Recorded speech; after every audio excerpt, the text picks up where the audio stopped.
தமாகவில் இருந்து விலகுவதாக அக்கட்சியின் பொதுச் செயலாளர் யுவராஜ் அறிவிப்பு ஒன்றை வெளியிட்டிருக்கிறார். அண்மை செய்தியை பார்த்து வருகிறோம். தமாகவில் இருந்து விலகுவதாக அக்கட்சியின் பொதுச் செயலாளரான யுவராஜா அறிவிப்பை வெளியிட்டிருக்கிறார். பொதுச் செயலாளர் கட்சியின் அடிப்படை உறுப்பினர் உட்பட அனைத்து பொறுப்புகளிலிருந்தும் தான் விலகுவதாக ஜி.கே. வாசனுக்கு இவர் கடிதம் ஒன்றை எழுதியிருக்கிறார். இதில் 25 ஆண்டுகால ஆதரவு அளித்த கட்சி நிர்வாகிகள், தொண்டர்களுக்கும் நன்றி தெரிவித்திருக்கிறார் யுவராஜா.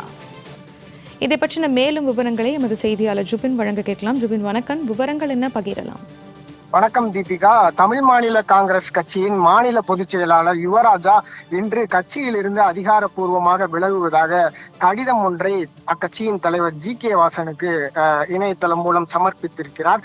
நேற்றைய தினம் சென்னை எழும்பூரில் உள்ள அசோகா ஹோட்டலில் கட்சியின் மாநில செயற்குழு கூட்டம் நடைபெற்றது. இதில் கட்சியின் மாநில நிர்வாகிகள், மாவட்ட செயலாளர்கள் பலர் கலந்து கொண்டனர். இந்த கூட்டத்தில் நேற்று தேசிய ஜனநாயக கூட்டணியில் இருந்து தாம் விலகுவதாகவும், கட்சியின் தனித்தன்மையோடு செயல்படுவதும், கட்சியினுடைய அடித்தளத்தை வலுப்படுத்தவும் அவர்கள் நேற்று ஒரு தீர்மானத்தை நிறைவேற்றினர். இதில் நேற்று குறிப்பாக யுவராஜா கட்சியின் மாநில பொதுச் செயலாளர் விலகி தாவேகாவில் இணைய உள்ளதாக ஒரு தகவல் ஒன்று வெளியானது. இதையடுத்து செய்தியாளர்கள் எழுப்பிய கேள்விக்கு ஜி.கே. வாசன், கட்சியில் மொத்தம் 550 செயற்குழு உறுப்பினர்கள் இருக்கிறார்கள்.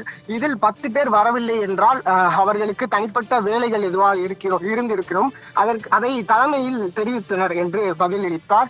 இதன் அடிப்படையில் இன்று காலை யுவராஜா அவர்கள் கட்சியிலிருந்து அதிகாரப்பூர்வமாக விலகுவதாக கடிதம் ஒன்றை வெளியிட்டிருக்கிறார். அதில் அவர் குறிப்பிட்டது, கடந்த 25 ஆண்டுகளாக நான் என் உழைப்பையும் நேரத்தையும் அர்ப்பணித்து பயணித்து அரசியலிருந்து விலகுவதற்கான முடிவை இன்று எடுக்க வேண்டிய சூழ்நிலை ஏற்பட்டுள்ளது. எனது அரசியல் வாழ்க்கையிலும் பொது வாழ்விலும் ஆரம்ப கட்டத்தில் இருந்து எனக்கு ஒரு நல்ல தலைவராகவும் வழிகாட்டியாகவும் ஆலோசகராகவும் இருந்தவர் நீங்கள். எனது அனைத்து இன்ப துன்ப நிகழ்வுகளிலும் தோளோடு தோள் நின்று உறுதுணையாக இருந்து உங்கள் அன்பையும் ஆதரவையும் தான். ஒரு சாதாரண தொண்டனாக இருந்த என்னை மக்கள் மத்தியில் யுவராஜா என்று அடையாளப்படுத்திய பெருமை முழுவதும் உங்களையே சாரும். இன்று அரசியல் களத்தில் நான் அறியப்படுகிறேன் என்றால் அதற்கான அடித்தளத்தை அமைத்தது உங்கள் நம்பிக்கையும் ஊக்கமும் வழிகாட்டுதலும் தான் என்று அதில் தெரிவித்துள்ளார். ஏனென்றால் கட்சியின் இவருடைய அரசியல் பயணத்தை நாம் பார்க்க வேண்டால், ஈரோடு பகுதியை பூர்வீகமாக கொண்ட யுவராஜா ஆரம்ப கால அரசியலில் தன்னுடைய இளம் வயதிலே இந்திய தேசிய காங்கிரசில் மூலம் அரசியலில் ஈடுபட்டார். சாதாரண தொண்டனாக இருந்த அவரை தமிழ்நாடு இளைஞர் காங்கிரசின் மாநில தலைவராக இருமுறை, அதாவது 2010 முதல் 2013 வரை இவர் தேர்ந்தெடுக்கப்பட்டார். இது தமிழ்நாடு காங்கிரஸ் வரலாற்றிலே ஒரு அரிதான சாதனையாக பார்க்கப்படுகிறது. அப்போது ஜி.கே. வாசனுடன் அவர் நெருங்கிய தொடர்பில் இருந்தார். பிறகு 2014 ஜி.கே. வாசனுக்கும் காங்கிரசுக்கும் ஏற்பட்ட ஒரு முரணின் காரணமாக காங்கிரசிலிருந்து விலகிய அவர் தமிழ் மாநில காங்கிரஸ் மூப்பனார் என்றும் கட்சியை அவர் தொடங்கினார். இதில் யுவராஜா அதில் அவருடன் இணைந்தார்.